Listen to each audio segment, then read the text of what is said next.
I have wanted to come to Rojava for a long time. I have visited Kurdistan on the Turkish side, but not in Rojava. Um, I think the revolution in Rojava is a very inspirational struggle, an experiment for people around in the whole world. And I think what is particularly interesting is the experiment with developing an autonomous society. So I think we have to recognize that we live in a time of extraordinary challenges from authoritarian regimes all over the world, um, including what we see are developing in so-called liberal democracies as United States and Sweden. So in that way, the revolution in Rojava is a shining light for the possibilities of people to not wait for recognition from other states of their independence and their rights, but showing how people can go through self-organizing, self-rule, by a determination and popular participation of ordinary people. I think that is the most important part. And in a similar way as the Zapatistas, um, I think the Kurds are showing the way forward for a new form of decolonial struggle that I think is the future for people's struggles. There are many particular reasons in the context of Syria, Turkey, Iraq, and Iran, of the neighboring states, but there are also the worries from larger states of the example that the Kurds are setting for a socialist, feminist, an autonomous society that is ruling itself. That's something that puts the fear into a lot of states, and it puts the fear into people that are running global capitalism. Therefore, I think the solidarity links between Rojava and other autonomous experiments are key. Um, I don't believe that the friends of the Kurdish experiment are going to be states or corporations. It has to be people in other similar experiments and struggles. Well, it's unfortunately not surprising. It's terrible and it should be condemned, of course. The that kind of attacks are breaches against human rights, and it should be the concern of every citizen in the world that to react against it.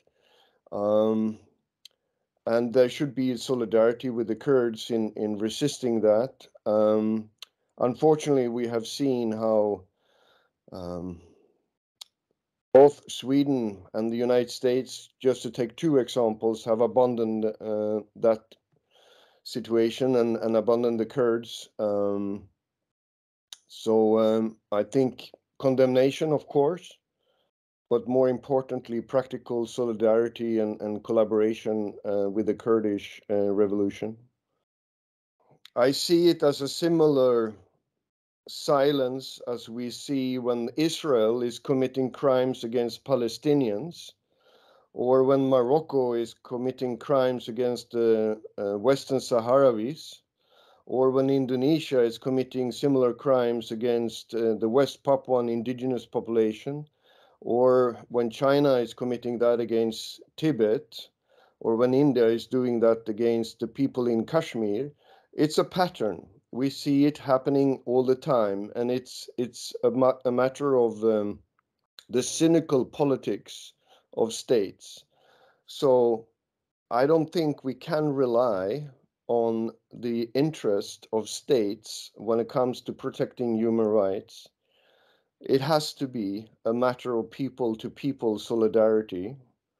And obviously, there are journalists, obviously, there are commissions like within United Nations that can react and has reacted, but that's just not enough. It has to be a matter of building better and stronger people-to-people solidarities.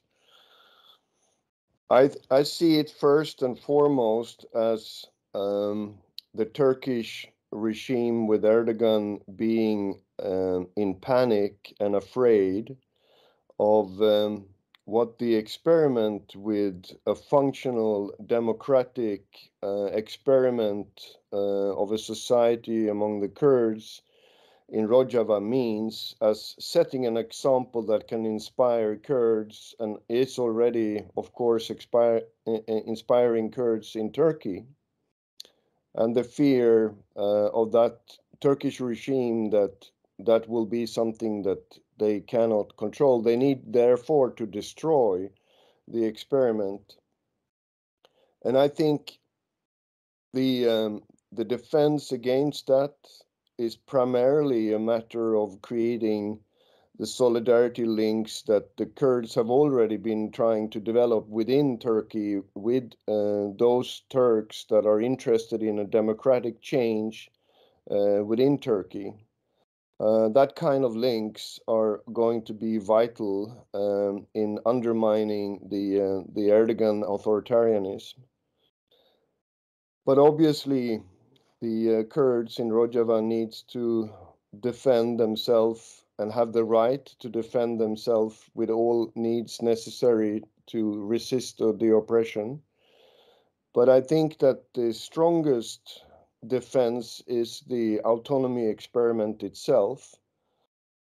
So that popular participation by people in developing a different kinds of society is actually the biggest threat, not the military capacity of the Kurds, but the radical quality of the autonomous experiment in Rojava.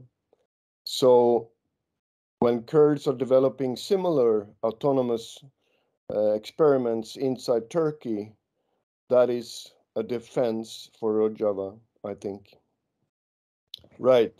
So it's necessarily a combination of what is happening within Rojava and within the Kurdish regions of Turkey, and what happens with other communities of solidarity around in the world. I would say that the most important part of the defense is to uphold the autonomy, to develop it. That is the inspiring example that both the Zapatistas and the Kurds are showing the world, and that makes people engaged and really concerned about what is happening. So the popular participation in the autonomous experiment is key. As I said, also the links with the opposition within Turkey, within Syria, is going to be key. As we have seen, it was when East Timor was able to liberate itself against the Indonesian occupation. It was a combination of international diplomacy and the resistance, where they formed solidarity links with the democratic opposition within Indonesia, that created a democratic revolution within Indonesia that actually opened up the space for East Timor to become independent. So I think there is this combination of strategies that are necessary. I think it is a mistake of trying to ally itself with states. I don't think United States or Sweden or any other state will actually be really interested in the protection of the Kurds. There has to be other forms of alliances formed that are much more reliable. So that's kind of my thinking of this. To add that as an example of the kind of solidarity I'm talking about, I am involved in something called the Occupied People's Forum, which is consisting of people that are struggling in the same way as the Kurds against foreign occupation of their societies and the colonization that they live under. That's people that are coming from West Papua, Tibet, Kashmir, Ambazonia in Cameroon, Western Sahara, Palestine, Puerto Rico, as well as the Emergency Committee for Rojava based in the US, where we want to involve Kurds in this dialogue as well. The whole project of the Occupation People's Forum is that we are bringing together people that are experienced from these different contexts to learn from each other. So it means that Palestinians are learning from people in West Papua, in Tibet, and in Kashmir or other places to develop strategies of how to liberate themselves, right? So this is a peoples to people experience and knowledge building where some academics take part, but it's mainly the experienced activists that are learning from each other. And we really would like to invite someone that is, unfortunately, it has to be someone that speaks English, but we would like to invite someone from Rojava to take part in our process. We have been going on for 2 years now, and we will have next year an in-person gathering in Nepal. We have the funding for gathering people to sit down and learn from each other in this way, and we're also developing webinars and publications in order for people to really develop a joint knowledge of how to struggle in these contexts. You know, it's very different. Of course, the situation in Tibet is very different from the situation in Kurdistan, but there are also similarities.